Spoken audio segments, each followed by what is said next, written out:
Hello guys, कैसे हैं आप सभी। आई होप आप सभी अच्छे होंगे। तो गाइस, जैसे कि आपको पता है कि हम टर्म फर्स्ट को देखते हुए आपकी जो इंग्लिश कोर है क्लास 12 का जो इंग्लिश सब्जेक्ट है, तो इसका एक फास्ट ट्रैक रिवीजन और जितने भी ई चैप्टर के जितने भी जो एमसीक्यू क्वेश्चंस हो सकते हैं स्टैंडर्ड में क्वेश्चन की सीरीज को कवर करना है। तो आज हमारी उस सीरीज़ का सेकंड वीडियो आपकी जो book flamingo chapter number 1 the last lesson, उसके जितने भी जो कीवर्ड थे, जो मेन फैक्ट थे, पॉइंट थे, वो डिस्कस किए थे। उसके बाद फिर आपको जितने भी पॉसिबल एमसीक्यू क्वेश्चन थे वो सारे किए थे। तो उसी सीरीज़ में आज आपका चैप्टर नंबर सेकंड है द लॉस्ट स्प्रिंग। इसके जितने भी जो मेन पॉइंट्स, मेन फैक्ट्स हैं वो सारे डिस्कस करेंगे। एंड फिर इसके बाद एक दूसरी वीडियो में हम जितने भी एमसीक्यू क्वेश्चन जो बन सकते हैं चैप्टर से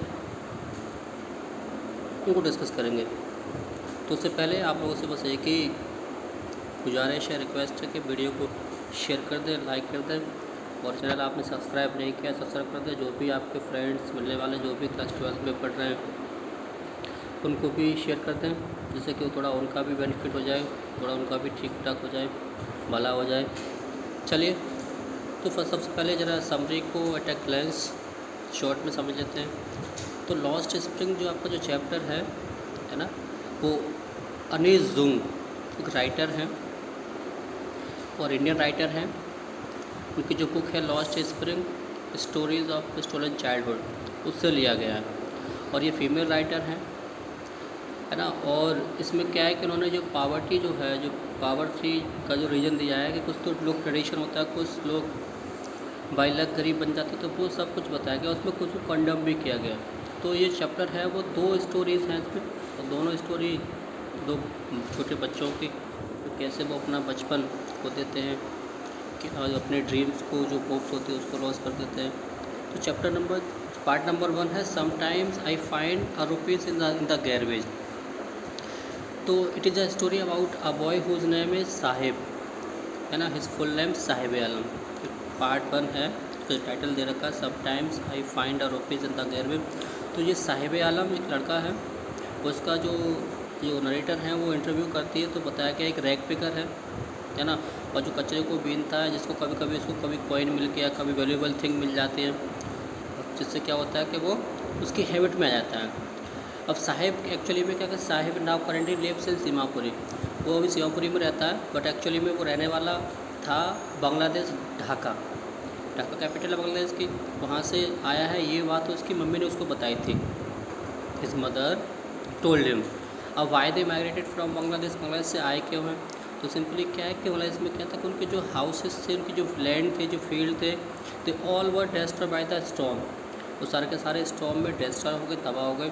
इसकी वजह से टू अर्न द लिवलीहुड, जो भी अपना जीवन यापन है, जो खर्चा पानी है लाइफ जीने के लिए, वो जब उन्हें वहाँ कोई वर्क नहीं मिला तो वो इंडिया के अंदर आ गए। अब करेंटली वो कहाँ रहते हैं, इंडिया के अंदर रहते हैं सीमापुरी, जो कि आपका एक दिल्ली का ही पार्ट है, दिल्ली की ज़मीन धरती पर उसके पास में।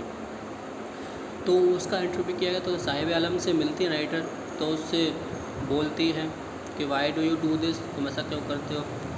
तो बोलता है व्हाट शुड आई डू, मैं क्या करूँ। तो राइटर बोलते हैं why should you not go to school, तुम स्कूल क्यों नहीं जाते। तो वो बोलता है कि आसपास में कोई स्कूल ही नहीं है। तो एज अ चांस ऐसे ही अनविलिंगली राइटर उससे पूछ लेते हैं, अच्छा ये बताओ, if I would open my school will you join, कि अगर मैं अपना स्कूल खोलूँ तो क्या तुम मेरा स्कूल ज्वाइन करोगे। तो साहिब बोलता है यस। अब होता क्या है कि आफ्टर कुछ टाइम के बाद, कुछ दिन बाद दोनों की फिर मुलाकात होती है। तो भागता हुआ साहिब आलम पहुँचता है राइटर के पास में, उनसे पूछता है कि have you open your school, कि क्या आपने अपना स्कूल खोल दिया। तो राइटर बड़ी शॉक्ड होती है, और को बड़ी गिल्टी फील होती है, और वो मन में सोचती है ना कि मैंने इससे क्या फॉल्स प्रॉमिस कर दिया जिसको मैं पूरा ही नहीं कर सकती। तो थोड़ा सा उसको माइंड बात को डिस्ट्रैक्ट करती हैं और बोलती है ना कि इट टेक्स अ टाइम, कि स्कूल ओपन में थोड़ा वक्त लगता है, टाइम लगता है, और वो बात को काट देती है, बट उनको थोड़ा बुरा लगता है। आगे दिया कि साहिब का फुल नेम तो बात होगी साहिब आलम है, जिसका मतलब होता है means Lord of the universe, जो कि एक बड़ा एक आयरनी का बड़ी एक आपका आयरनिक है, आयरनी है। एक लड़का जिसके पास नंगे पैर हैं, जूते नहीं है ना, और उसका नाम क्या है साहिब आलम, इसका एक्चुअल मीन्स होता है लॉर्ड ऑफ यूनिवर्स। तो वही इसमें बताया गया है। तो ये इसकी स्टोरी है, कोई ख़ास नहीं है इसमें। है ना। और फिर हाँ, थोड़ा सा एक पॉइंटर रह गया इसमें कि साहिब उसके बाद एक टी स्टॉल पर काम करना शुरू कर देता है, जहाँ पर वो खुश नहीं, क्योंकि वो फ्रीडम को लॉस कर चुका है। तो एक दिन रास्ते में मिलता है उन्नीस जम को, तो बताता है कि now I have started working at a tea stall and I am given 100 rupees in all meals, और मैं अब मुझे 800 रुपये मिलते हैं उस टी शॉप पर, और खाना मिलता है। बट उसकी फ्रीडम थी वो छिन चुकी थी, उसके फेस से ये साफ मालूम पड़ता है। तो गाइस ये बड़ा शॉर्ट, क्योंकि फास्ट ट्रैक मैंने सीरीज़ का नाम रखा है फास्ट ट्रैक रिव्यू। तो अगर आपको जब तक को डिटेल में पढ़ना है तो मेरे चैनल पर प्लेलिस्ट बनी हुई क्लास 12 की, और वहाँ हर एक चैप्टर के जो टर्म बन के हैं आपका पूरा डिटेल वीडियो बनाया है। तो आप एक बार जाकर डिटेल स्टडी जरूर कर लें, क्योंकि ये जो सीरीज़ है वो केवल रिवीजन के लिए, जिन बच्चों ने पहले पढ़ लिया है। तो अगर आप है ना, तो इसमें कुछ फैक्ट्स छूट सकते हैं। जो वीडियो की इसकी कंप्लीट जो वीडियोज़ हैं आप एक बार उनको ज़रूर देख लें। उसमें मेरे सारे के सारे फैक्ट्स बड़े अच्छे से बोर्ड पे एक्सप्लेन किया हुआ है। तो वहाँ से अपने जो भी नोट्स हैं, कीवर्ड्स हैं, की पॉइंट्स हैं, आप उनको नोट डाउन कर सकते हो, जिससे कि जब क्वेश्चन को सॉल्व करेंगे तो आपको कोई दिक्कत नहीं होगी, और एग्ज़ाम में क्वेश्चन आएंगे तब भी, क्योंकि आपका MCQ बेस्ड क्वेश्चन है। कोई फैक्ट अगर छूट गया तो आप अपने नंबर लूज़ कर सकते हो। तो प्लीज़ ठीक है ना, अगर आप पढ़ रखा तो अच्छी बात है, क्योंकि रिवीजन चल रहा है। पर नहीं पढ़ा है तो आप पहले एक बार उस वीडियो को देख लें, उसके बाद इस वीडियो को देखें तो समझ में आएगा। अदरवाइज़ कुछ चीज़ें हैं जो आपके माइंड से क्या होंगी, समझ में नहीं आएंगी। तो ये स्टोरी, दूसरी स्टोरी है लड़का मुकेश के बारे में, जिसका अपना सपना था I want to drive a car, है ना। तो ये जो स्टोरी है ये भी दूसरा लड़का जो कि बड़ा केयर फ्री था, प्लेफुल चाइल्डहुड की डील करती है, उसका नाम मुकेश था, और he is a child of labourer in a glass factory of Firozabad. ये कहानी एक्चुअली में फिरोजाबाद की है। तो सबसे पहले फिरोजाबाद के फैक्ट्स को जान लेते हैं। तो Firozabad is actually in UP Uttar Pradesh, it is famous for Bengal making industry और ग्लास इंडस्ट्री। जो फिरोजाबाद है यूपी के अंदर है, और ये आपका ग्लास इंडस्ट्री के लिए बड़ा फेमस है, बेंगल मेकिंग के लिए, चूड़ियाँ जिसको बोलते हैं। तो वहीं का मुकेश है ना, इसके फादर हैं, वो भी बेंगल इंडस्ट्री में वर्क करते हैं, काम करते हैं, और पूरी की पूरी जो फैमिली है वो इसी में मिक्स होती है। और ऐसा है, it is said that if a person who was born at Firozabad, है ना, he does the work of bangle making. ये यहाँ का बताया जाता है कि जो लोग वहाँ पैदा हुए हैं, मतलब उनका जो मेन प्रोफेशन है वो बेंगल मेकिंग होता है। तो मुकेश भी ऐसा ही है। फिर इसमें एक आंकड़ा दिया वो 20,000 लोग जो बच्चे होते हैं वो ग्लास इंडस्ट्री में काम करते हैं फिरोजाबाद के अंदर, जिस कंडीशन में है ना इस एज पर उन्हें स्कूल जाना चाहिए था। तो वो बेचारे ड्यू टू पावर्टी या बैड कंडीशन की वजह से वर्क करते हैं। तो इसमें 19 लोग मुकेश से मिलते हैं और पूछते हैं उससे कि व्हाट्स अ ड्रीम। तो बताता है I want to drive a car, I want to be a mechanic. ये सारी कहानी है इसमें। फिर उसको वो घर जाते हैं, जब वो घर जाते हैं तो देखते हैं वहाँ की जो स्ट्रीट हैं, गलियाँ बड़ी नैरो हैं और वो बड़ी डर्टी है, प्रॉपर नहीं है, और वहाँ के जो घर हैं वो टूटे फूटे घर हैं, बॉल भी विंडोज़ हैं और दीवारें झरी हुई है, ये सब कुछ जाते हैं। फिर उसके घर में जाते हैं, घर में देखते हैं घर का भी वही हाल था उसका, है ना। घर में पहुँचते हैं क्या देखते हैं कि उसकी का जो भाई है, उसी भाई की वाइफ का नाम सविता है, क्योंकि अपना जो फेस है उससे ना कबीर होता है, कवर, वो पल्लू बोलते हैं इसको, उससे ढके हुए हैं।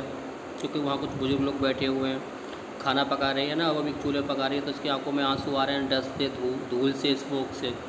तो ये उसके घर की जो कंडीशन है, पॉवर्टी स्ट्रक्चर उसको शो करता है। और एक तरफ घर में ना छत थी, वो भी उसकी कच्ची बोल सकते हैं, उसका वुडन तो नहीं बोल, उसका ड्राई लीव्स की, घास की ड्राई ग्रास पड़ी हुई है तरफ, चूल्हे पर खाना पका रही है वो। तो ये मतलब क्या कंडीशन थी वो शो कर रहा है मुकेश, वो पॉवर्टी से स्ट्राइक करते हैं।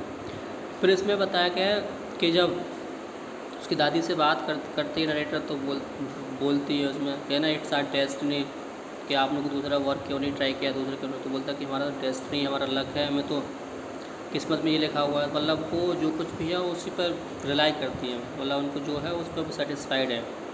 बस ये मान लिया कि भगवान ने हमें इस फिरोजाबाद में जन्म दिया है तो हमें चूड़ियाँ ही बनानी है, मतलब वो उस तरह का उनका एक सेटिस्फेक्शन उनके अंदर बैठ गया है। उसके बाद मुकेश है ना, फिर राइटर बात करते हैं, निकलते हैं ना कि आप अपना जो ट्रेड है, जो बिजनेस है, खुद क्यों नहीं करते। तो वो बताते हैं, है ना, कि भाई एक तो क्या था, वो क्या है कि तो बेचारे बड़े परेशान हैं, क्योंकि कंडीशन ऐसी बन गई है, एक विस्कस सर्कल बन गया है। इसमें क्या है कि जो साहूकार, मिडिलमैन, पुलिसमैन, ब्यूरोक्रेट्स, पॉलिटिशियन, मतलब किस तरीके से ये लोग उनको फ्रीली जो उनका बिजनेस है, ट्रेड है, नहीं करने देते। अगर कोई चाहता भी अपना डायरेक्ट इनडायरेक्ट जो बिजनेस है स्टार्ट करना, मतलब डायरेक्ट कस्टमर से डील करना चाहता है, तो ये लोग नहीं करने देते। और कोई कुछ करता भी है तो ये लोग जो मिडिल मैन है, साहूकार से, ब्यूरोक्रेट से क्या करते हैं, ये ज़बरदस्ती पुलिस से वो पिटवाते हैं। कोई फिर भी नहीं मानता तो उनको फॉल्स केस में अंदर डलवा लेते हैं, मतलब लोगों को डरा धमा कर रखा है। तो ये फ्री तो है ही नहीं, एक तरह के ये चंगुल में पॉवर्टी स्ट्रैकर तो है ही, साथ साथ में कोई कुछ अलग करना चाहता है तो ये लोग नहीं करने देते, क्योंकि फिर इनका कमीशन जो भी इनकी इनकम है वो बंद हो जाएगी। ये इसमें दिखाया गया है, तो यही इसमें आज में यही सिंपल सा है इसके अंदर, है ना। तो आई होप आपको वीडियो समझ में आ गया होगा। और हाँ ठीक है ना, ये आपका एक रिवीजन वीडियो था, फास्ट ट्रैक रिवीजन था, है ना। अगर जो केवल उनके लिए जिन्होंने चैप्टर को पढ़ रखा है तो समझ में आ गया होगा। और आपने जिसने चैप्टर को नहीं पढ़ा है तो वो एक बार चैप्टर को खुद NCERT बुक से खुद पढ़ ले। अगर आप वहाँ नहीं पढ़ पाते, समझ में नहीं आता, तो चैनल पर इसके 2 पार्ट में वीडियो पड़ा हुआ है और बड़ा डिटेल्ड में है, तो बड़ा अच्छे से एक्सप्लेन किया हुआ है। तो आप वहाँ जाकर इसको पढ़ लें, समझ लें। चलिए ठीक है, नेक्स्ट वीडियो में आपको जितने भी इसके MCQ जो क्वेश्चंस हैं उन सबको डील करेंगे, समझेंगे 1 बाय 1। तब तक के लिए take care and bye bye.